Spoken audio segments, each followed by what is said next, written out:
Hello, everybody. Welcome to another edition of Ahead of the Curve.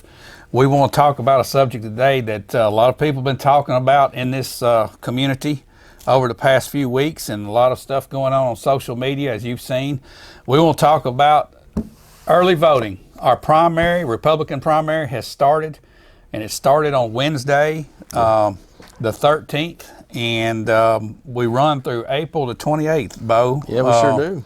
And it started, and it's right there at the county building there, the county annex. Okay, in the basement. In the basement there, right, yeah. So for those of you that don't know what that is and been here a long time, that's the bottom of the old bank, the First National Bank building up there. So you go around the back side of the building and can go in there and vote. Yep. And from what I was told today, you can run in and out and get it done in 5 minutes. Yep, it should be a quick, painless process. Okay, so I did a poll, Bo. I put it up, and I asked, how will you be voting in the primary? Yeah. And so far, 72% say that they would do early voting. I think it was like 7% said they would not, they're not going to vote in the primary, and then the balance, about 18% or so. I can't even do the math there, but it seems typical. It seems it seems to be the most informed. I don't know if that's always the case, but they're ready to vote. They're ready to get in there and get their vote, because on election day, who knows what could happen? They could get sick or whatever. I think it's a good practice, but it seems that the majority here recently of the primary turnout has been the early voting. Oh yeah. I think that back when we did the general election in 2018, a lot of that early voting just basically decided the election. It was done then, and on election day, you still had a good turnout, but percentage-wise, it was probably 20% of the vote took place on election day, and that's the way it looks like it's going to happen for the primary. 20% of the votes will come in on election day, on that primary day, but all the voting really is taking place from now until the 28th of April. Yeah, it's time to vote now. So it's now. Why is it important to do this in the primary? Well, if you're supporting a candidate that's in the primary, if your candidate does not win, that's it. He don't go to the general election in August. That's right. Okay, so if you want to see somebody elected and they're in this primary, you better go vote for them. That's right. That's the bottom line. This is the time to vote for them right now. Yeah. Before it's over, and whoever wins on this one goes to the general. And if you didn't vote for your person, then you're just out of luck. Go right early. There. Go early while you can. If you're out in town, just go in there. Like David said, just a few minutes. They might even give you a sticker. They'll give you a sticker that says I voted. Yep. All right, and that's important. That's important. So that encourages other people to vote when they see your sticker. It does. So, it does. All right. So, Bo, why do you vote? Why do I vote? I vote to have a say-so, my independent say-so in what happens locally, in the state, or national. That is my chance to give my say on who I want. I can vote one time, and a lot of people get discouraged because that my one vote doesn't matter. Yeah, it does. It does. That one vote matters, and I use that because if I don't vote, I feel I have no say-so.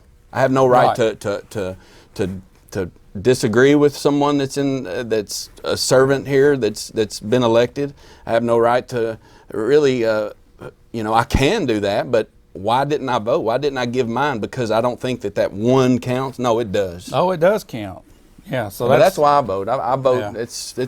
Well, that's why everyone me. should vote. I vote that because I give up my right to complain. If I don't vote, I can't complain about anything. I had nothing to do with putting those people in office. Well, let's talk about just basic freedom.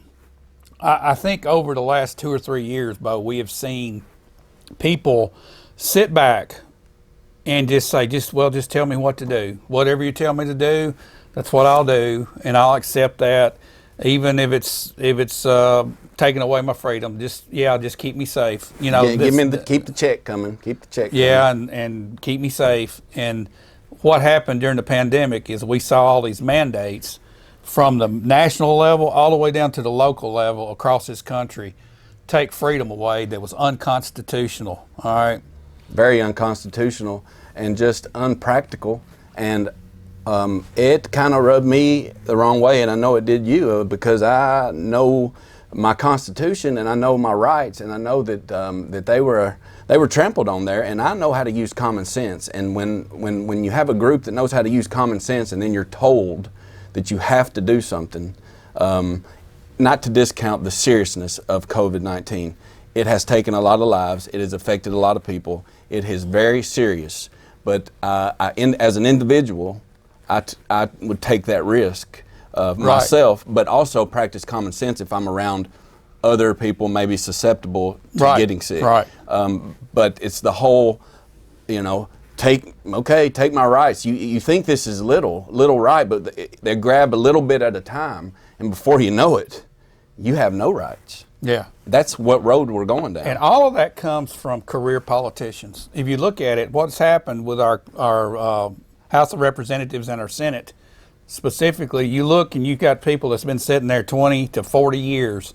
All they've done is just sit up and become complacent and just know the system in and out, and that is not the way it was intended. It was intended to go serve your country in that capacity, if that was, if you could do that, and then go back to your career back home. Yeah. George Washington, he was our first president. He could have stayed as King George Washington forever, but we got away. The revolution was so we wouldn't have kings. He stepped aside and let the next man step up, and that's what we need more of right now. We've got all these people in there for 20 years that I think they're tone deaf to citizens. Yeah, absolutely. They're totally out of touch with reality because they're away from reality. They haven't worked. They're in the Washington D.C. bubble, and this happens all the way down to all levels of government.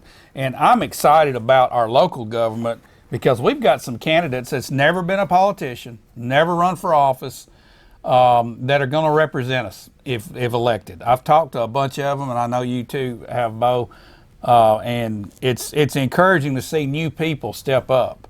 It is, with new ideas, but also a common sense approach that and a constitutional approach, which is, those two together are important, very important, and also a faith-based approach, being the type of person that they are or what they believe, because believe it or not, our country was founded on those principles, on those Christian principles. Oh, absolutely. I think that we're fortunate to have people that are willing to step up now and give their time like that. And they're not doing it so they can go up there and have power wherever it is, if it's the courthouse or if it's City Hall or if it's at the state level. A lot of these new folks, they want to represent people. That's what their job is. Their job is not to go make decisions. Their job is to represent us at the table where decisions are made. And it's good to know, to hear when a candidate says that, or someone in office, that they want to they're involved, or they take surveys, or they meet with their constituents in whatever their district is, to get their voice heard, because it's their voices that they represent.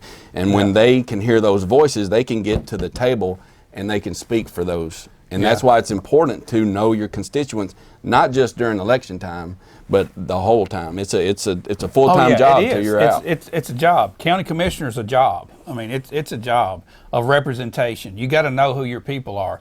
You're representing 5,500 people in Bedford County if you are a commissioner. City council, I don't know what the numbers are, but when that election comes by, they're representing a ward. There's 6 wards in Shelbyville. So those people are representatives. They're not lords. They're not. And I keep hearing this, and it drives me insane. Authorities. They're not authorities. Our authority is the Constitution of the United States, and past that, our Lord and Savior Jesus Christ. That's right. That's the authority. Amen. Okay. The other authorities is our Constitution, and that's how our land was set up, and they're representatives. So. That's right. Don't mean to preach, but it just drives me crazy. I've got the preaching suit on. I know. Today, you got the suit on. So he preaching for me. Yeah, but one other thing I'm excited about is we're going to be doing live streaming election coverage on primary night on May the 3rd. We're going to try to start around 6:30. Oh, yeah. And give you the results as they come in. And we probably will have some victory celebrations that we'll kind of jump into and raid and see if we can get our winning candidates to talk. For sure. But we're going to have a special guest with us that night, and it's going to be a lot of fun. I hope you guys will tune in and watch that. But Bo, just in a general sense of encouragement here to our community, our last general election probably had about 5,000 people or less vote. That's 10% of the population. And I think we've probably got about 30,000 registered voters, maybe. I don't know. I'm just throwing this out there based on our population.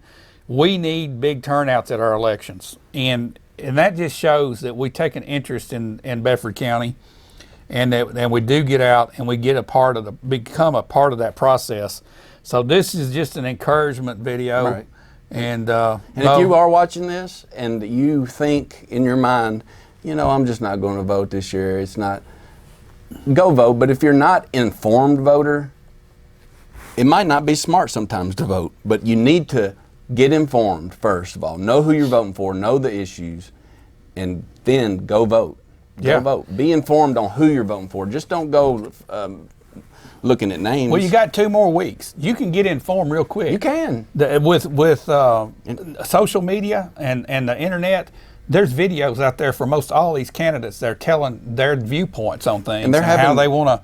They're having events, and you can go out and meet them. And I mean, it takes a little bit to go out, but this is important stuff. So I'd say, you know, I think that's the most important thing that a lot of people miss is getting informed and not just letting people tell you. Find out for yourself. Go to different sources to see, you know, what you believe, and then you can make an educated choice when you get to the poll. Yeah.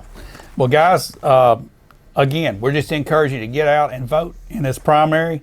It runs from now until the 28th of April, and then not our general election, but our primary. Is May 3rd. So you guys get out, vote, and be a part of the process. Thanks for watching, and look for another episode of Ahead of the Curve real soon. Yes, sir. Thanks.